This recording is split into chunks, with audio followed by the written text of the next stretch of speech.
Esta mañana estamos en 1 Samuel capítulo 21. Estamos viendo un pasaje nuevo en la historia de David, de la vida de David. David, la última vez que lo dejamos, la semana pasada, él y Jonatán tuvieron aquella conversación, ¿te recuerdas? En la cual engañaron a Saúl para que Saúl se rebelara. Y entonces ahora David y Jonatán se han separado. En el versículo 42 de capítulo 20, la última frase dice que David se fue y que Jonatán regresó a la ciudad. El que David se fuera quiere decir que fue al desierto.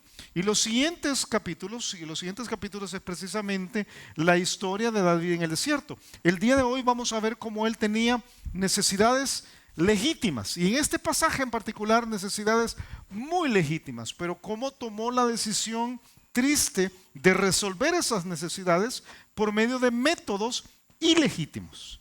Y lo que vamos a aprender creo que nos atañe a todos nosotros. Vamos a hablar un poco de la triste realidad de creyentes que teniendo necesidades muy válidas, todos aquí tenemos necesidades muy válidas, pero a veces las resolvemos de la forma incorrecta. Te digo que vamos a aprender antes de leer el pasaje. Te meto ahí en la idea. Este es el inicio del periodo en el desierto, así se llama. Hay dos periodos de David en el desierto, uno en 1 Samuel, uno en 2 Samuel. Allí él escribió al menos 10 salmos. Salmo 7, 18, 34, 52, 54, 56, 57, 59, 63 y 142. Si tú ves, dos salmos están puestos con colores diferentes porque esos dos salmos fueron escritos a causa de lo que vamos a aprender esta mañana, de 1 Samuel capítulo 21.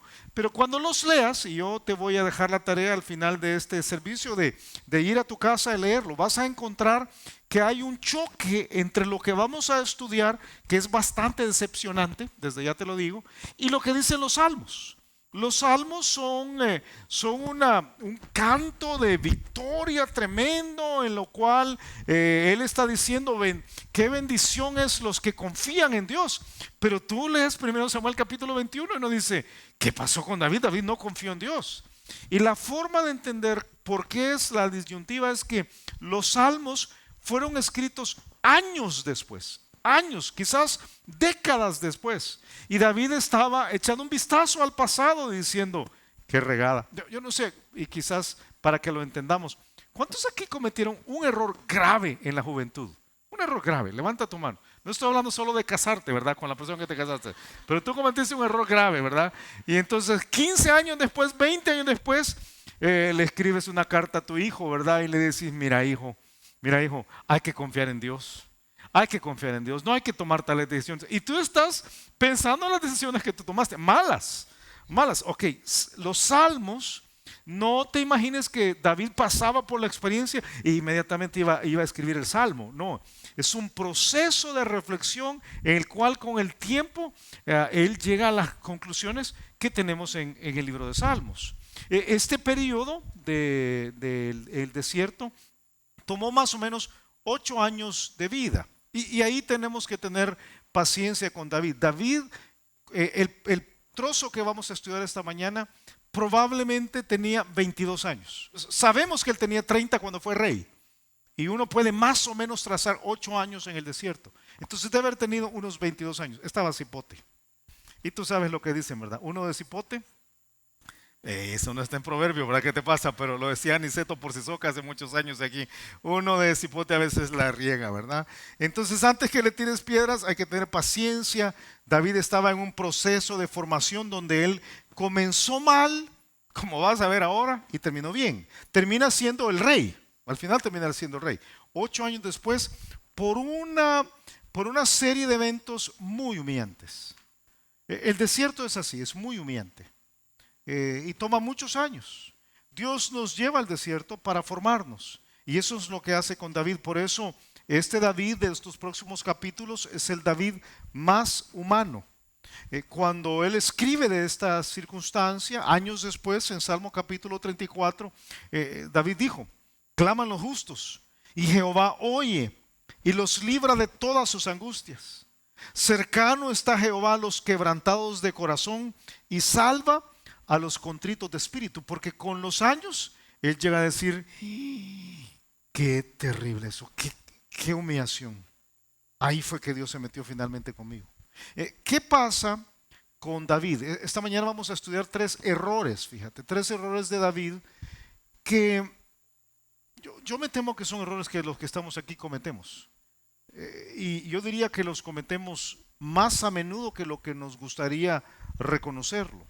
Erramos cuando en vez de confiar en Dios, tratamos de satisfacer nuestras necesidades personales por medio de nuestra propia astucia humana. Eso es 1 Samuel capítulo 21. Es una cadena de errores. David va a querer proveerse, David va a querer protegerse y David va a querer encontrar la paz por medio de su propia astucia, en vez de confiar en Dios. Este es el hombre del cual Dios dice que su corazón es conforme al corazón de Dios mismo, al corazón de Él. Entonces uno dice, ¿qué pasa? ¿Cómo que funciona esto? ¿Cómo comete estos errores tan tremendos? Y David realmente, como vas a ver, ha formado como una cultura alrededor de la mentira. Mucho de lo que vamos a ver esta mañana tiene que ver con el hábito terrible de salir de tus problemas usando la mentira. Y yo sé que no es el problema de nadie aquí, ¿verdad? Nadie. Mira a la persona que tienes a la par, dime si no tiene una cara de honestidad, que jamás diré una mentira por nada del mundo, ¿verdad? O sea, no, ¿cómo va a creer? O sea, tú me dices, yo, decir una mentira, no, ¿cómo vas a creer, verdad? Ok, para aquellos que son como David, hay que sacar el lapicero, tomar notas, porque David nos va a presentar algo que yo he llamado a través de los años aquí en El Salvador la cultura de la jugadita.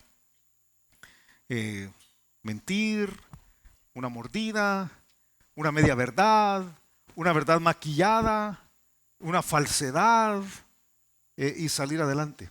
Y lo hacemos porque pensamos que somos, y si me permites utilizar aquí un término muy de nosotros, no usamos la palabra astucia. Nosotros los salvadoreños casi no usamos la palabra astucia. Nosotros usamos la palabra vivos. O sea, tú sos vivo. Y quizás tú eras el vivo de la familia. Quizás cuando ibas creciendo, tus papás decían, no, es que vos sos bien vivo, ¿verdad? No como tu hermana, ¿verdad? A ella se le paran las moscas, ¿verdad? Pero tú sos bien vivo, o sea, tú salís adelante. Y formaste una cultura donde quizás has llegado donde has llegado por medio de la jugadita. Mintiendo, engañando. Este es David. David comete tres errores. El primer error tiene que ver con la provisión. El error de procurar su provisión usando métodos equivocados. 1 Samuel capítulo 21. Mira cómo dice el texto. Dice 1 Samuel 21. Vino David a Nob, al sacerdote Ahimelech, y se sorprendió a Ahimelech de su encuentro y le dijo, ¿cómo vienes tú solo y nadie contigo? Vas a ver realmente que todo lo que vamos a estudiar esta mañana se puede resolver por medio de la confianza en Dios. O sea, si tú tuvieras o si yo tuviera una confianza genuina en Dios, no pasarías por esto. Por eso, al preguntar si confías, porque aquí todos confiamos, ¿verdad? Que confías, digo, sí, estoy en la iglesia, acabo de oír buenísima música y estoy con el Señor y aire acondicionado. Aquí todos confiamos. Pero nuestra confianza en Dios es probada cuando nuestras necesidades más básicas se juntan con las situaciones más extremas. Vas a ver que aquí hay necesidades básicas, reales y circunstancias extremas. De vez en cuando tú te vas a ver en circunstancias parecidas, donde, yo no sé, comer, literalmente en este caso la necesidad extrema es comer. Él cree que si no miente va a haber unos momentos él no come. Entonces recurre ahí a decir, o confío en Dios para que Dios me provea, o miento para ver cómo me proveo yo.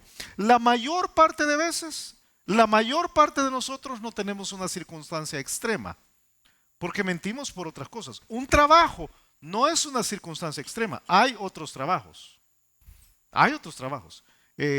Una nota en una carrera universitaria no es una circunstancia extrema.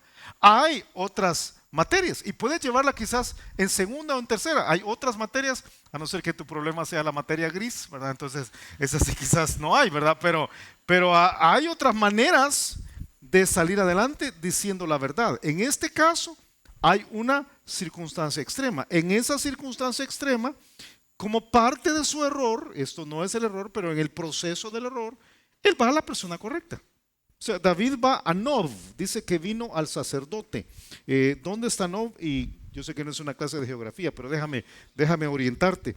Él ha estado por la zona de Gabaón todo el tiempo, y entonces aquí está Jerusalén, mira, y él baja a Nob. Nob es una ciudad en la cual está establecido en ese tiempo de la historia una colonia de sacerdotes. Ahí estaba el santuario. Si tú recuerdas, es David más adelante el que va a llevar el arca del pacto directamente a Jerusalén, pero en ese tiempo está allí en Nob. Y él va a la persona correcta. Ahimelech, como vas a inferir dentro de un momento, tiene una relación ya histórica con David, ya se conocen. Y va delante del sacerdote, porque en ese tiempo cuando tú tenías una necesidad, ibas delante del sacerdote. Dice Deuteronomio capítulo 21, entonces vendrán los sacerdotes hijos de Leví, porque a ellos escogió Jehová tu Dios para que les sirvan y para bendecir el nombre de Jehová. O sea, tú tenías bendecir en el nombre de Jehová. Tú tenías una necesidad, necesitabas una bendición, ibas delante del sacerdote. Tenías un problema, ibas delante del sacerdote. Dice, por la palabra de ellos se decidirá toda disputa y toda ofensa. Entonces él llega al lugar correcto a presentar una necesidad que es válida. Él tiene hambre. Y a propósito voy a saltar el versículo 2. Mira versículo 3. Le dice David a Ahimelech, le dice, ahora pues, ¿qué tienes a mano? Dame 5 panes, ¿o qué dice? O lo que tengas. No es un simple deseo. Él tiene hambre. Tiene hambre. Viene huyendo de Saúl y tiene hambre. ¿Cómo sabemos que tiene hambre? Por la última frase, o lo que sea. Tú sabes cómo funciona la vida. Si tú vas a un restaurante, hoy a la salida de acá, y ordenas lo que tú quieres, escoges. Y dices, me trae por favor una orden de costillas con salsa barbacoa, ¿verdad? Un pan con mantequilla, una ensaladita de col, una ensalada de vegetales rostizados, pero no le ponga zanahoria, no me gusta la zanahoria, y las costillas sin cebolla, porque no me gusta la cebolla, y me trae agua y un pedazo de cheesecake con fresa, mermelada de fresa encima, y un café sin leche. Ya, si alguien me quiere invitar, ya sabe que estoy pensando que me gustaría comer. Ok, ahí ordenaste. Pero el día que tienes hambre y alguien te dice, mire, yo lo que tengo ahí es un pan con zanahoria y cebollas. Quizás al principio vas a decir, no, paso. Pero unas horas después, ¿sabes qué decís? Lo que sea. O sea, dame lo que sea. De lo que hay pan con zanahoria y cebolla, deme lo que sea. Esa es la petición de David. David dice, dame lo que sea, porque tiene una necesidad básica. Dice 1 Timoteo capítulo 6, versículo 8, dice, así que teniendo sustento y abrigo, son las dos necesidades básicas. A propósito, un celular no es una necesidad básica. Carro no es una necesidad básica. Yo sé que en este país decimos, aquí el carro es una necesidad, no es una necesidad básica, es una gran conveniencia. Cable no es una necesidad básica. Un trabajo es una necesidad básica, sí, pero no necesariamente el trabajo que tienes. O sea, ¿qué es una necesidad básica? Sustento y abrigo. Él llega y plantea una necesidad básica. Y entonces le dice el sacerdote, versículo 4, el sacerdote respondió a David y dijo, no tengo pan común a la mano, solamente tengo pan sagrado. ¿Qué es eso? Pan sagrado, como será alguna marca de pan, ¿verdad? Pan sagrado, así como pan Sinaí, ¿verdad? ¿Será, ¿cómo funciona esto? Los sacerdotes, fíjate, el libro de Levítico, Éxodo de Levítico, instruía que los sacerdotes cada inicio de semana horneaban un pan especial con una receta especial, la traían delante de Dios al santuario, la ponían en una mesa que se llamaba la mesa de la proposición y ellos colocaban 12 hogazas de pan. Cada hogaza, cada pedazo de pan representaba a una de las tribus de Israel y era una forma de recordar que el provisor, el que daba la provisión a Israel era Dios. Y ponían el pan ahí y lo dejaban una semana. Al terminar la semana, quitaban este pan y traían pan nuevo. O sea, siempre tenía que haber pan. El pan no lo podían comer. Al terminar la semana, el pan de una semana se lo comían los sacerdotes. O sea, era pan para los sacerdotes. Entonces lo que le dice a Ahimelech es, no tengo pan común. Tengo el pan que acabo de quitar de la mesa de los panes de proposición y es lo único que tengo. Te lo doy si ustedes están puros. Es lo que dice el versículo 4. Solamente tengo pan sagrado, pero lo daré si los criados sean guardados a lo menos de mujeres. Por cierto, no estamos totalmente seguros de la historia que habían criados. Pudiera ser que David está exagerando su circunstancia. Y dice el versículo 5, y David respondió al sacerdote y le dijo, en verdad las mujeres han estado lejos de nosotros ayer y anteayer cuando yo salí. Ya los vasos de los jóvenes eran santos. Aunque el viaje es profano, ¿cuánto más no serán santos hoy sus vasos? ¿Qué es esto de los vasos, Julio? En la Biblia el vaso es una forma de hablar del cuerpo. Dice la Biblia que nosotros tenemos el tesoro en vasos de barro. Todos nosotros aquí somos vasos. Algunos son picheles y jarrones, ¿verdad? Y habrá alguno ahí que es una tacita de té nada más. Pero somos vasos. Somos vasos. Y entonces dice, los vasos están limpios. Ok. ¿Por qué le ofrece el sacerdote a David esos panes? Porque para presentar su necesidad, David ha mentido. Ha mentido descaradamente. Yo te dije, salté el versículo 2. Cuando llegó delante de Ahimelech Nob y le preguntó, ¿cómo es que vienes tú solo? Respondió David al sacerdote Ahimelech, el rey me encomendó un asunto. ¿Era verdad esto? ¿Qué quería Saúl? Matarlo. O sea, pero dice, el rey me encomendó un asunto. Y te voy a decir cómo era David. David era el tipo de persona que cuando dice una mentira, como algunos aquí, la elaboran. O sea, la complican con detalles. No le basta decir que el rey lo mandó a un asunto. Es el tipo de persona que dice, sí, fíjate que el otro día nos fuimos a tomar con un café con el rey ahí a Galerías. Y entonces ahí en Galerías yo andaba con una camisa celeste y el rey me dijo que si quería un café latte, yo le dije que sí, que estaba bien. Y entonces te echan un rollo completo que es pura mentira para comprobar su mentira, porque él va a decir, el rey me encomendó un asunto y me dijo, nadie sepa cosa alguna del asunto a que te envío y lo que te he encomendado. Y yo le señalé a los criados un cierto lugar. Es pura mentira, pero él va con hambre. Y en el razonamiento de David, si él dice la verdad, no le van a dar comida. Entonces yo tengo la pregunta que yo le habría hecho a David, pero ¿qué te hago a ti? ¿Y es alguna vez justificable mentir? En una cultura como la nuestra, que hemos oído desde el principio de nuestros días, en algunos casos, que hay mentiras blancas, hay mentiras piadosas, y que a veces no queda de otra. Hay que decir una mentira. O sea, porque si yo digo toda la verdad, Julio, me despiden del trabajo. Y si yo digo que yo fui el que hizo el negocio malo, o el que no cerré la puerta donde debía cerrar, si yo digo la verdad, me despiden. Entonces tengo que mentir. Si yo no maquillo un poco mi currículum, entonces no me dan el trabajo. Si yo digo que yo vi verdaderamente quién fue el que se robó el examen en la universidad, van a despedir al compañero. Yo no quiero tener que ver con eso. Entonces, ni modo, tengo que mentir.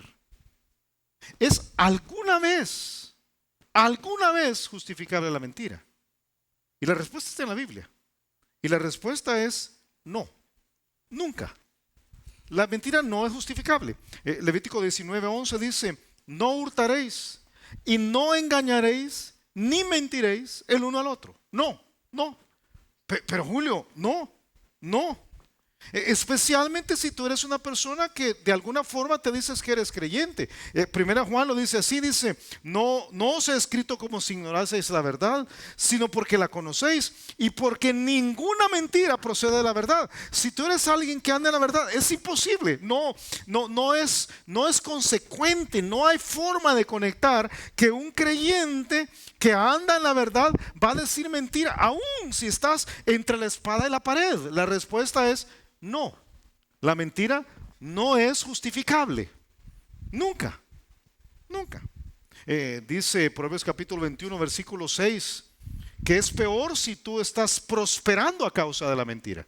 Amontonar tesoros con lengua mentirosa es aliento fugaz de aquellos que buscan la muerte. Y nunca jamás, nunca, fíjate, es bien visto por Dios, nunca Dios va a decir en el cielo, hey, qué bueno lo que estás haciendo.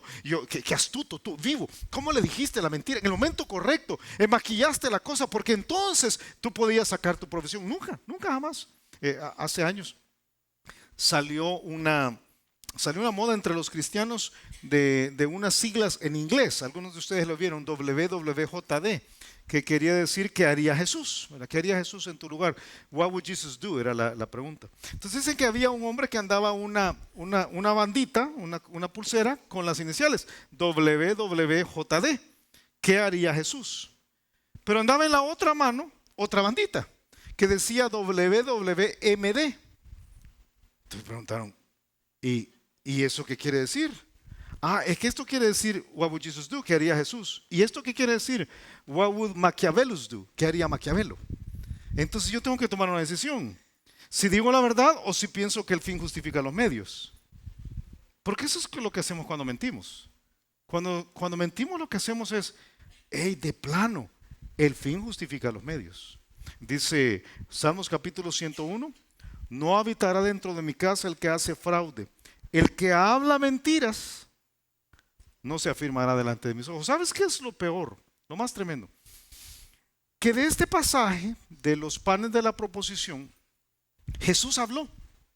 De todo lo que David hizo, Jesús escogió como una de las ocasiones en las cuales se refiere a David. Y allá en Mateo capítulo 12, si me haces el favor, deja un dedito ahí en 1 Samuel capítulo 21. Pero en Mateo capítulo 12, Jesús explicó y dijo, y básicamente dijo, David no tenía que mentir. David no tenía por qué haber mentido. En Mateo 12, la discusión de Jesús históricamente es porque sus discípulos están recogiendo espigas el día de reposo.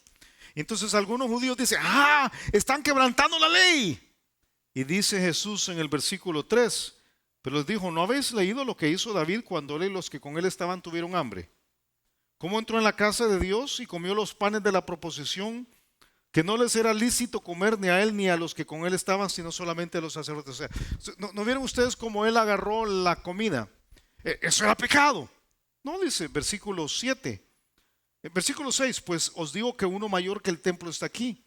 Y si supieres qué significa misericordia quiero y no sacrificio, no condenarías a los inocentes. Está diciendo, la ley no fue puesta para hacer la vida difícil al hombre. La ley fue puesta para misericordia. Si David hubiera entrado delante de Ahimelech, ahí en Nob, y le hubiera dicho, mira, ando huyendo de Saúl, me quiere matar y no tengo nada que comer, dame de comer. Y le hubiera dicho, pero ahí están los panes de la proposición, regálame de eso aunque sea. Él le habría dado los panes y no habría violado la ley. Eso es lo que está diciendo Jesús. No era necesario mentir. La mayor parte de veces ni tienes que mentir. Y yo debo preguntarlo, ¿verdad? No te voy a pedir que levantes la mano, pero ¿mientes? Mientes para salir de tus líos. O sea, si vas a una entrevista de trabajo y sabes que no das todas las calificaciones, mientes para que te la den. Y dentro del trabajo mientes para que no te despidan o mientes para que no te regañen. o mientes sobre la razón por la cual llegaste tarde, o la razón por la cual no cumpliste un trabajo, o mientes para quedar bien con el jefe. Y tú razonas, es que si no miento, a saber qué va a pasar. Y mi trabajo, Julio, usted tiene que entender, es mi trabajo. Nunca es justificable, nunca jamás es justificable. Un creyente que sale adelante por medio de mentiras termina formando un hábito que incapacita el poder de Dios en su propia vida. Este es David. David va en un deslizadero hacia abajo. Él miente para que le den los panes. Y como tú ves ahí, si estamos de regreso en 1 Samuel capítulo 21, 1 Samuel capítulo 21, dice en el versículo 6, ¿quién recibe los panes? Así, el sacerdote le dio el pan sagrado porque no había ahí otro pan sino los panes de la proposición, los cuales habían sido quitados de la presencia de Jehová para poner panes calientes el día que aquellos fueron quitados. Dice que ahí él entra a la mesa, al santuario, y Ahimelech entra con él y le dice, aquí están los panes, agárralos. Ahora, algo interesantísimo pasa ahí. Y dame tu mente aquí, porque si no usas tu imaginación te va a costar. Una vez que él entra al santuario a agarrar los panes, su seguridad se ve amenazada. Y entonces él va a cometer un segundo error. El primer error es, yo voy a mentir para mi provisión. El segundo error va a ser, yo voy a mentir para mi protección. Y una vez más, es un error de confianza, fíjate. Él no confía en Dios. Nuestra confianza en Dios es probada cuando enfrentamos nuestros temores y sabemos que no tenemos la capacidad para protegernos. Todos aquí en este país tenemos temores, sin excepción. Este es un país que da miedo a veces, ¿o no es así, hermanos? O sea, te tocan la puerta y no sabes si es la tía, si es el repartidor de pizza o si es el que te viene a asaltar. O sea, uno no sabe. Entonces uno vive con temor. Y entonces en esos temores a veces queremos ser más vivos. Él entra, fíjate, está la mesa de los panes de la proposición. Y cuando él entra, ve ahí a Doeg. Dice versículo 7, tú estás en quién, Doeg. Dice versículo 7. Y estaba allí aquel día, detenido delante de Jehová, uno de los siervos de Saúl, cuyo nombre era Doeg, edomita, el principal de los pastores de Saúl. Ahora, dame tu imaginación aquí, porque lo que pasa es esto. Él entra con Ahimelech, entra al santuario, está la mesa de los panes de la proposición, y dentro del santuario está este fulano que se llama Doeg. Y yo voy a asumir que, Giovanni es Doeg, ¿verdad? Y entonces ahí está Doeg. ¿Qué está haciendo Doeg ahí adentro? Y tú me decís, ¿quién es Doeg? Pues Doeg es un edomita, pero un edomita. Y no dice la Biblia en la ley que los edomitas no podían entrar al santuario. Pues sí, y entonces ¿qué está haciendo Doeg aquí? Y además Doeg es el principal de los siervos de Saúl. Y lo que le da a David es temor. Es casi, y a ese quién lo dejó entrar, ¿verdad? O sea, ¿cómo es? Y sabes que le da temor, y es un temor fundado. Este Doeg es terrible. Lo que David dice, le va a ir a decir a Saúl, Saúl me anda buscando. Él le va a ir a decir y entonces me van a matar. Y es verdad, voy a quemar un pedacito de lo que vamos a estudiar la próxima semana. Pero mira 1 Samuel capítulo 22, versículo 9. Mira lo que pasa con Doeg. 1 Samuel 22, 9 dice, entonces Doeg edomita, que era el principal de los siervos de Saúl, respondió y dijo, yo vi al hijo de Isaí, que vino a Nob, a Ahimelech, hijo de Ahitob. Y dice el versículo 18, entonces dijo Saúl a Doeg, vuelve tú y arremete contra los sacerdotes. Y se volvió Doeg el edomita y acometió a los sacerdotes y mató en aquel día a 85 varones que vestían efod de lino. Vuela. O sea, de plano. Por eso cuando lo ve dice, hey, ¿y ese qué está haciendo aquí? ¿Quién lo dejó entrar? Y dice que David después le da remordimiento. Dice el versículo 22, mira, dice, y dijo David a Abiatar, yo sabía que estando ahí aquel día Doeg el edomita, él lo había de hacer saber a Saúl. Yo he ocasionado la muerte a todas las personas de la casa de tu padre. Él entra, ahora sígueme, ¿verdad? Entra y dice, eh, hey, ¿qué está haciendo aquí hoy? Hey, Ahimelech. Y entonces va a hacer lo que David sabe hacer. Va a mentir. Va a mentir. Imagínate, está adentro. Se la quiere Doeg y le va a decir a Ahimelech, estoy en 1 Samuel 21 otra vez, en el versículo 8. Y David dijo a Ahimelech, ¿no tienes aquí a mano lanza o espada? O sea, imagínate, aquí está adentro, ¿verdad?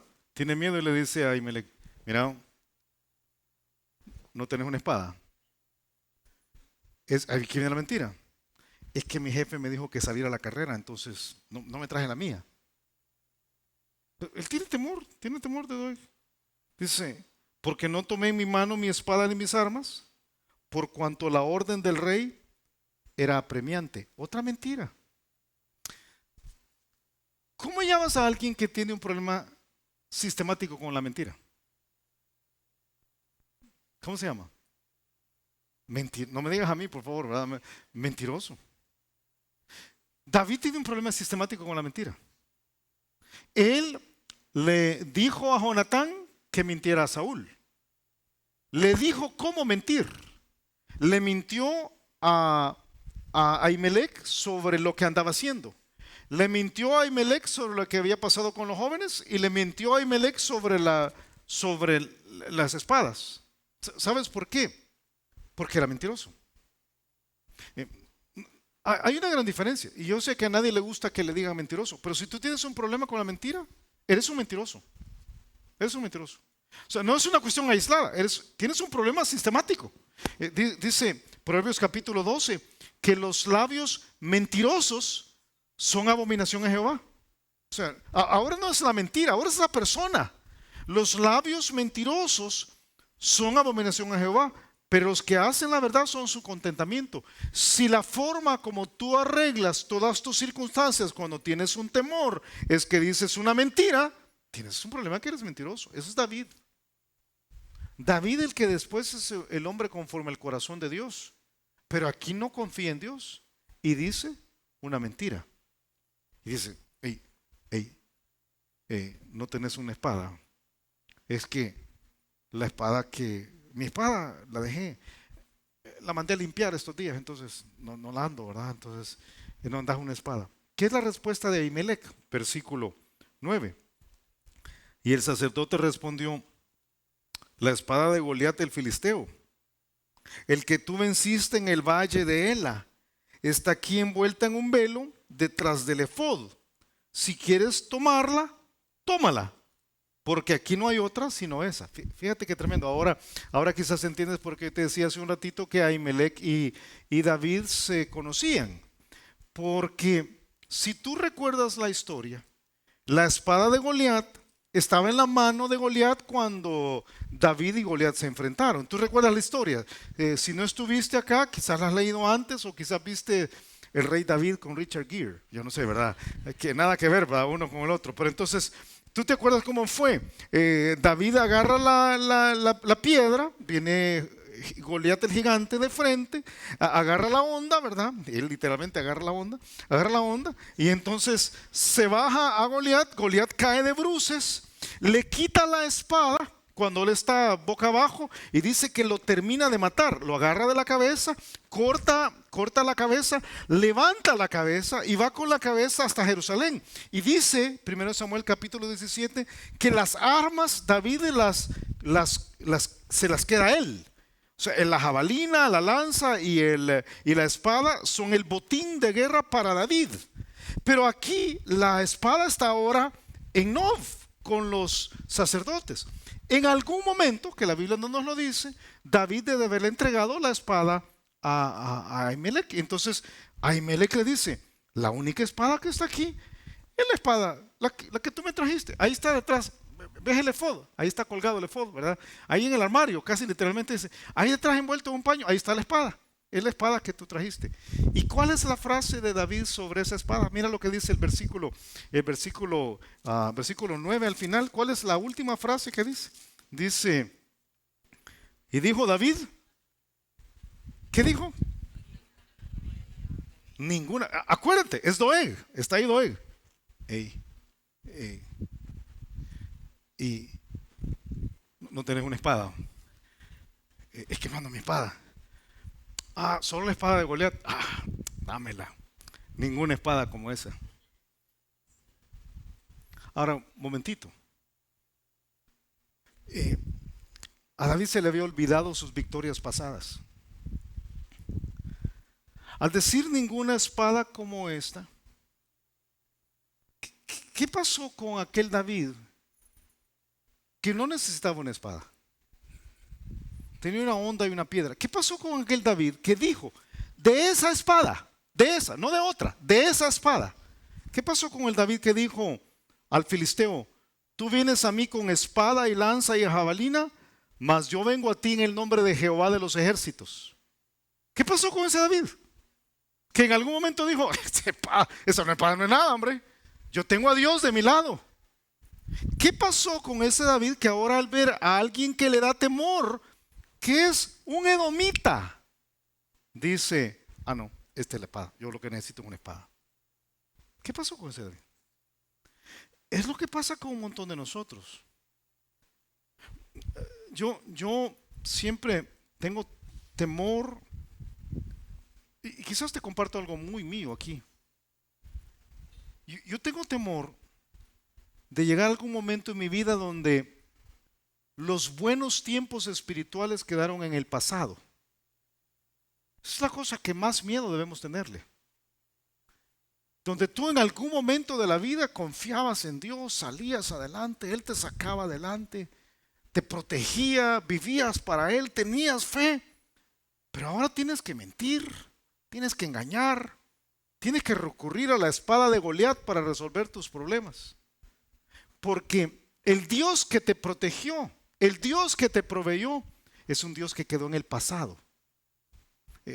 Jesucristo dice a la iglesia de Éfeso, tengo contra ti que has dejado tu primer amor. Recuerda, por tanto, de dónde has caído y arrepiéntete y haz las primeras obras. Pues si no, vendré pronto a ti y quitaré tu candelero de su lugar si no te hubieras arrepentido. Dice el salmista, Salmo 105, buscad a Jehová y su poder, buscad siempre su rostro, acordaos de las maravillas que Él ha hecho. Pregunta, ¿te ha sacado Dios alguna vez de un lío? ¿Ha hecho un milagro en tu vida? ¿Se ha comprobado como alguien que de verdad existe y ha sido efectivo en tu vida? ¿Por qué mientes entonces? ¿Por qué mientes? ¿Por qué recurrir a la espada de Goliat? ¿Por qué? ¿Y por qué decir, esta es la mera mera? Debe haber sido un espadón. O sea, Goliat, ¿te acuerdas, verdad? 2 metros 9, 2.9 metros, 2.90 medía. Tremendamente alto. La espada haber sido grandota. Entonces yo puedo imaginarme que ya donde Doeg, esta es la mejor espada. Mientes cuando te sientes inseguro. Si mientes cuando te sientes inseguro, recurres a la espada de Goliat. Aquí tengo. No, hermano, yo puedo manejar las cosas. ¿Y usted tiene experiencia? Sí, claro, yo tengo experiencia. ¿Y qué ha hecho? Muchas cosas ha hecho. Paja. Es la espada de Goliat. Ten cuidado con practicar la cultura de la jugadita. Nunca termina bien. Amado hermano, y antes de llegar a la parte final, porque hay un pequeño cambio en la parte final, si tú mientes, perdón, voy a repetir eso.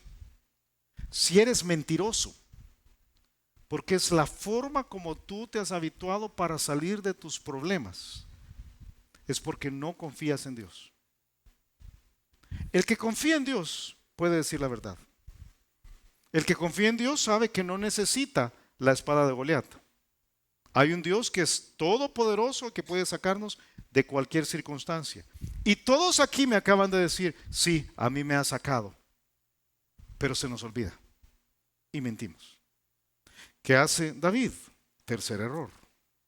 Su tercer error es, yo voy a ver cómo escapo de todo esto. y comete una serie de errores. Él está buscando, ahí comete una serie de errores, está buscando su paz personal. Dice que levantándose David aquel día, va con la espada de Goliat, fíjate. Huyó de la presencia de Saúl y se fue a Aquis, rey de Gat. Él quiere poner tanta distancia como le sea posible entre Saúl y él. Él quiere escapar de la presión. Es una vez más un problema de confianza. Nuestra confianza en Dios es probada cuando tenemos que tomar decisiones para escapar de nuestras presiones. ¿Sabes cómo? Y algunos tomamos muy malas decisiones entonces, ¿no? Como le pasó a David, no pensamos bien las cosas. Se fue a Aquis, al rey de Gat. Pero y entonces dice Julio, Gat, pero Gat no me dice nada, aunque yo he leído esa ciudad en algún lugar. ¿Quién era de Gat? ¿Quién era de Gat? Goliat era de Gat. 1 Samuel 17, salió entonces el campamento de los filisteos un paladín, el cual se llamaba Goliat de Gat. Piensa lo que está pasando ahí. David va con la espada de Goliat a la ciudad de Goliat a decirles, aquí vengo, yo les maté a su paladín. Y vieras cómo lo recibieron. Bienvenido David, un cafecito, ¿verdad? Con nosotros, lo llevamos a dar un turismo ahí, una clase de turismo por todo Gat. En Gat le pegaron una de las peores palizas de la vida a David. ¿A quién se le ocurre irse a Gat? Y tú puedes decir, pero quizás no tenía otro lugar donde ir. ¿Cómo no? Fíjate, aquí está otra vez el mapa. Aquí está Gabaón, aquí está Nov. Él pudo haber ido a cualquier lugar, Samaria, Hebrón, Berseba, cruzar el mar, ir a Moab, ir pero no, atraviesa, pasa por Jerusalén y llega a Gat. ¿Por qué lo hizo? Es por la misma razón que una chica que no aguanta a sus papás se casa con el primer pelón que pasa y termina en una vida desastrosa. O peludo ahora. ¿Por qué lo hace? Porque quiere escapar de sus presiones.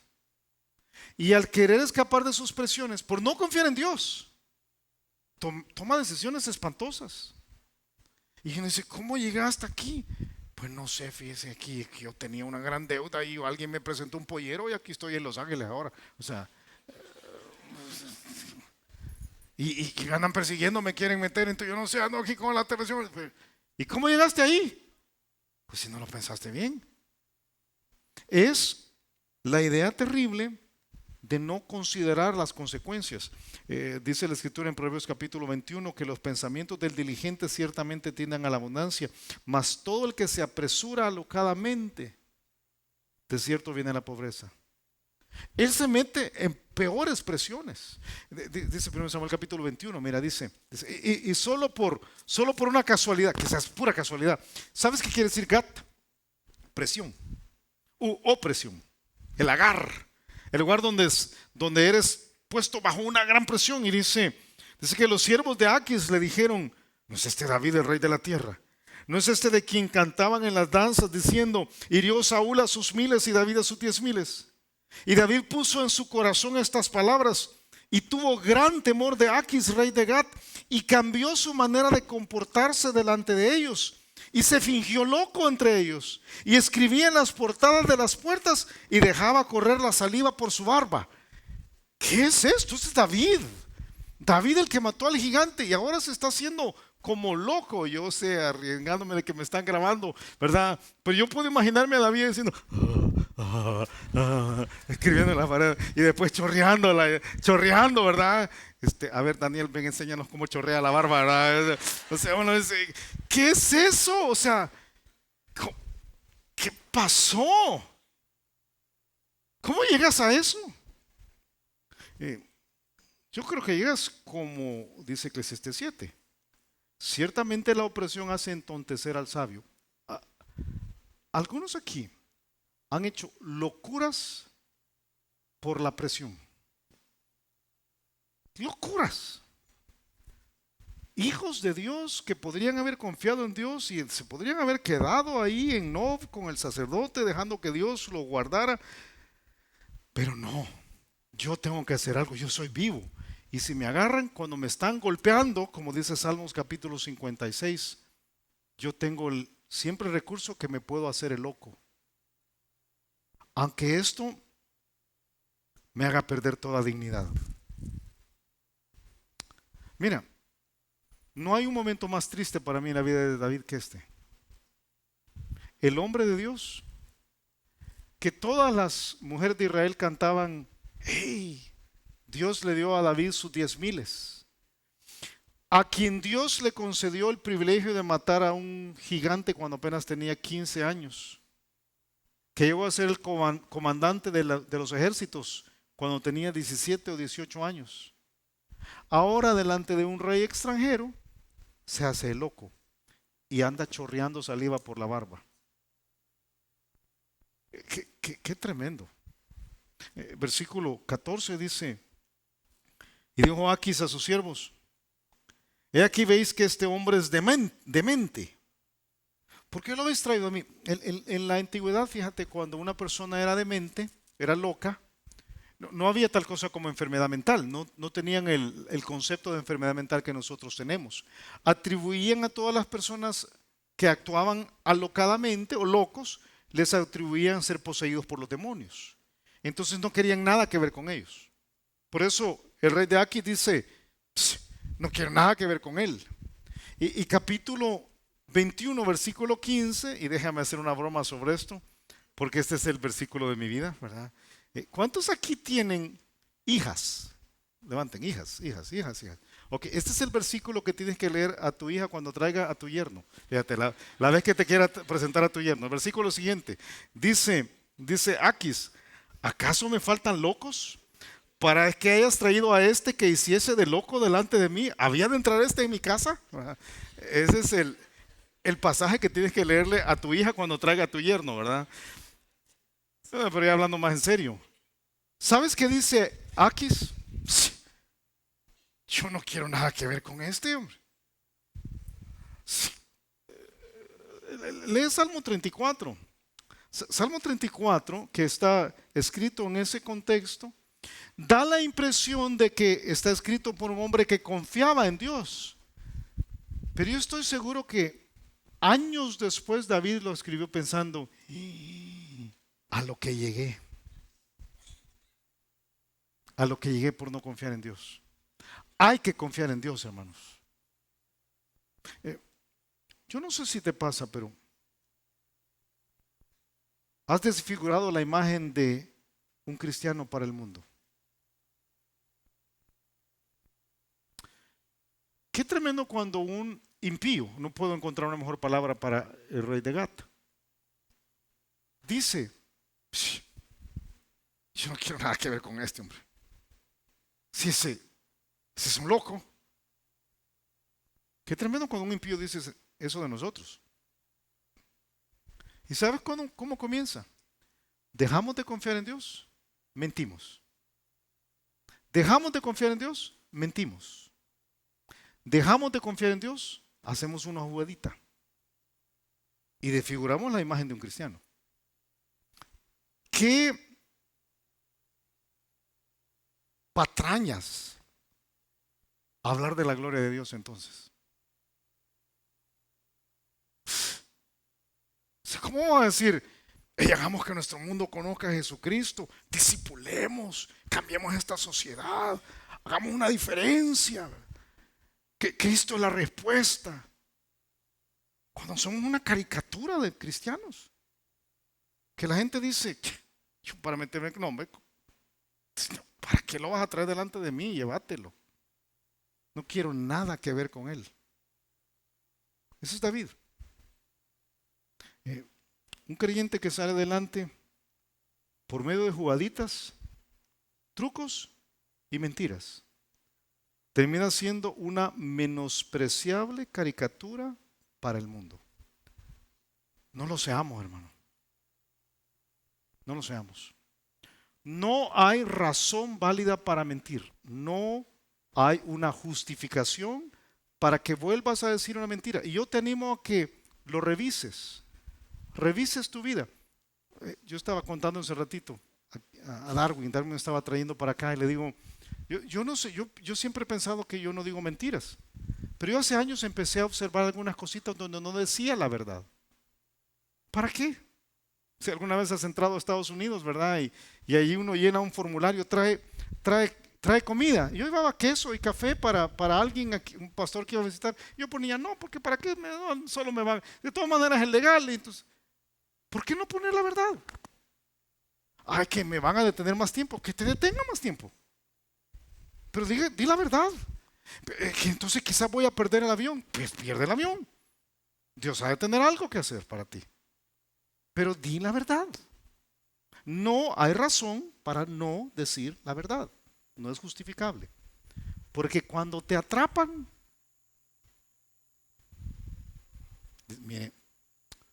mire, Contreras, sí. ¿Y por qué viene tarde? Ay, que fíjese que se me ponchó la llanta, ese que venía y había una trabazón. Ah, pero dicen que lo vieron desayunando ahí con fulano de tal, ¿verdad? Ah, sí, es que eso fue después que se me ponchó la llanta. No, ¿cómo damos testimonio después de Cristo? Es imposible. Nos volvemos una caricatura. Yo te desafío a que no pase. Vamos a orar. Agacha tu cabeza, cierra tus ojos y Daniel nos va a despedir.